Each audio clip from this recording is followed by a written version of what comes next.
Hello everyone, today I am going to give you a small presentation on how to use Adobe Spark to create a video project. You should log into Adobe Spark using your U of A student information and student account, as that will allow you to access Adobe Spark for free through your web browser.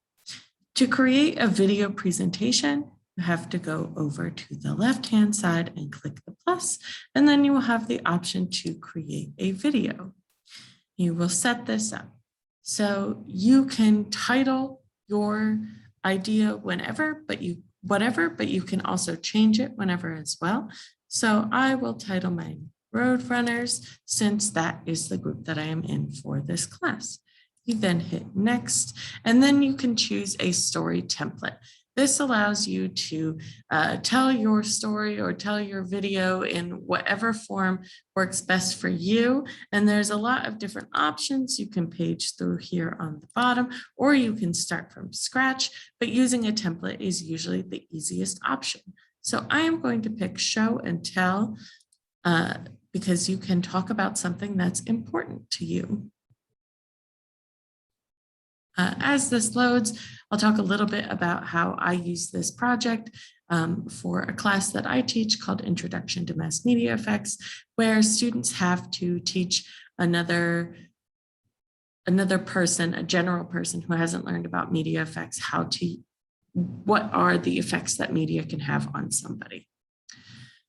Back to Adobe Spark, when we get into this video format, there is a video on how to get started using this. It's a little tutorial, it's only a minute long, and I really recommend watching it, as it will help you learn how to navigate Adobe Spark, and that way you will have an easier time getting to know the program itself. But once you can move on, and then you see here that there is the option to include a video, to include text, to include a photo and an icon. So if we click photo here, then you can find photos, you can upload a photo, you can do whatever you choose to do. So I will find a photo of a road runner. And as you can see, some pop up, and I will include one as the background of this project. And then I can include text. So by simply clicking that plus button again. So I can write road runners on this slide. And from there, you can change the font size by making it bigger or smaller. You can also get rid of it if that's what you choose. I want it to be bigger, so I've clicked to make it bigger. And then you can drag and drop the text to wherever you want it to be. So if I want to make sure that I'm showing this road runner, I can drag it up here into the corner so that I can do better for that. You can also record a small message. So saying, hello, this is, I have to allow it first. Hello, this is my presentation on road runners. From there, you can record as many times as you want, but then you can move on to the next slide.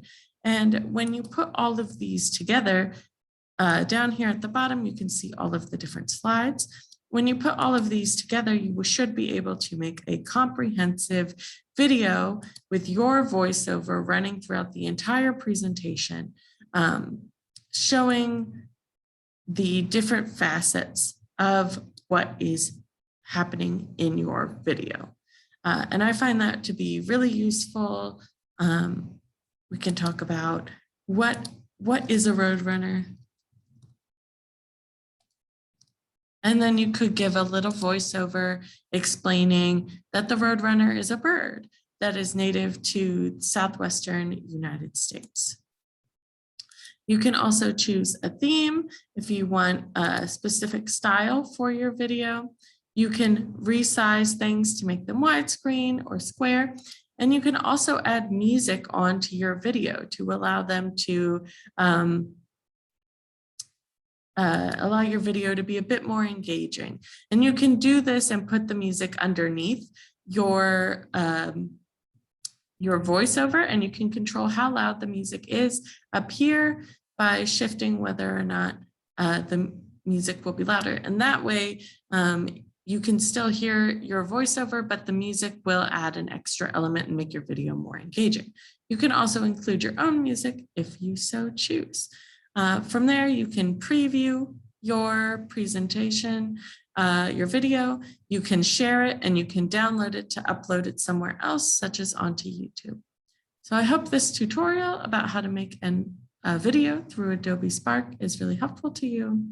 And I hope you can use it sometime in the future in your own class. Thank you.